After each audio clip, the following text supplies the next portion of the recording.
Bismillahirrahmanirrahim. Assalamualaikum warahmatullahi wabarakatuh. Perkenalkan, nama saya Andaitia Rahmatul Asri dengan NIM PO71425101. Pada kesempatan kali ini saya akan mempresentasikan review jurnal yang telah saya pilih dalam mata kuliah toksikologi dan radiofarmasi dengan dosen pengampu Bapak Dwisya Fitra Ramadan S.Pharm M.Pharm.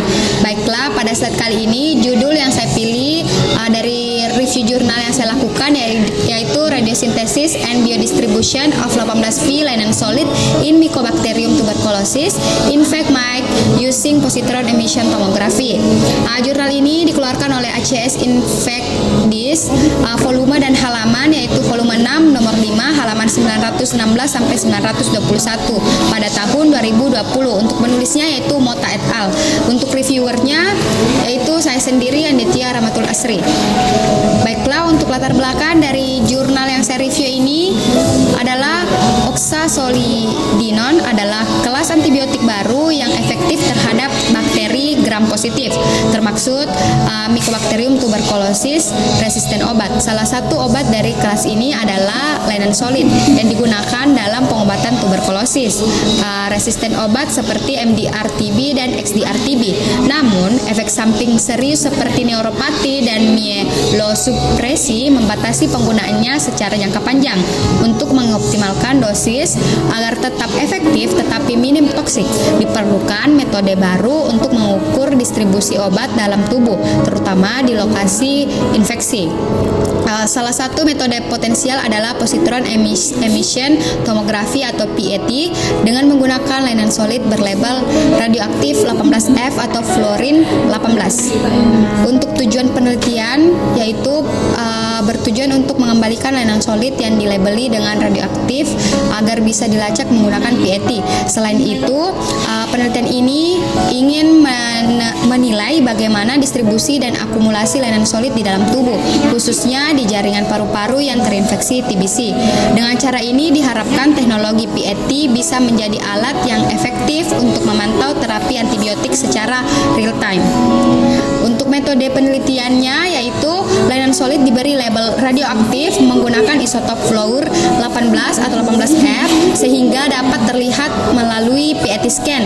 Penelitian ini dilakukan pada tikus yang terinfeksi TBC. Kemudian tikus tersebut di-scan menggunakan PET untuk melihat bagaimana obat tersebar di berbagai jaringan tubuh. Konsentrasi linen solid di jaringan paru-paru yang terinfeksi dan tidak terinfeksi kemudian dibandingkan untuk mendapatkan gambaran distribusi obat secara lebih rinci. Hasil penelitiannya yaitu berhasil mengembangkan bentuk radioaktif dari antibiotik linen solid, lalu melacak penyebarannya di tubuh tikus menggunakan teknologi PET atau positron emission tomography. Hasilnya, linen solid cepat menyebar ke seluruh tubuh termasuk ke paru-paru yang terinfeksi TBC. Namun, meskipun obat mencapai jaringan yang sakit, konsentrasinya tidak langsung tinggi di daerah yang banyak mengandung bakteri. Ini menunjukkan bahwa distribusi obat tidak selalu sebanding dengan tingkat infeksi. Penelitian ini juga membuktikan bahwa PET bisa menjadi alat yang efektif dan non-invasi untuk memantau bagaimana antibiotik bekerja dalam tubuh. Temuan ini penting untuk merancang pengobatan TBC yang lebih tepat sasaran dan efisien di masa depan.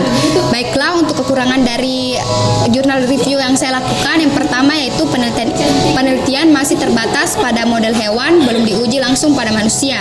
Yang kedua, label radioaktif bisa memengaruhi sifat farmakokinetik linen solid asli. Yang ketiga, teknologi PET cukup mahal dan belum tersedia luas, membatasi aplikasi klinis rutin. Yang terakhir, belum membahas efek samping jangka panjang dari penggunaan linen solid yang dilabeli radioaktif. Adapun kelebihannya yaitu mengembangkan metode inovatif pelabelan linen solid dengan radioisotop fluor 18 untuk pelacakan obat menggunakan PET. Yang kedua yaitu memungkinkan pemantauan distribusi obat secara real time dalam tubuh khususnya pada jaringan paru-paru yang terinfeksi. Ketiga, metode non-invasi yang mengurangi resiko pada pasien dibandingkan prosedur invasi. Yang terakhir, menggunakan model hewan infeksi yang memberikan kontrol penelitian yang baik dan data yang dapat dijadikan dasar untuk mengembangkan atau pengembangan terapi. Baiklah, kesimpulan dari review jurnal yang telah saya lakukan adalah Hasil penelitian menunjukkan bahwa lainan solid dapat menyebar dengan cepat ke seluruh tubuh, termasuk ke jaringan paru-paru yang terinfeksi TBC. Namun, distribusi obat ini tidak selalu berbanding lurus dengan tingkat infeksi atau jumlah bakteri di jaringan tersebut. Selain itu, PET terbukti menjadi alat yang efektif untuk melacak dan memantau penyebaran antibiotik dalam tubuh secara langsung dan real time. Penemuan ini dapat mendukung pengembangan terapi TBC yang lebih tepat sasaran dan efisien di masa depan. Baiklah, itu saja presentasi dari saya. Kurang lebihnya mohon dimaafkan. Wassalamualaikum warahmatullahi wabarakatuh. Bye-bye.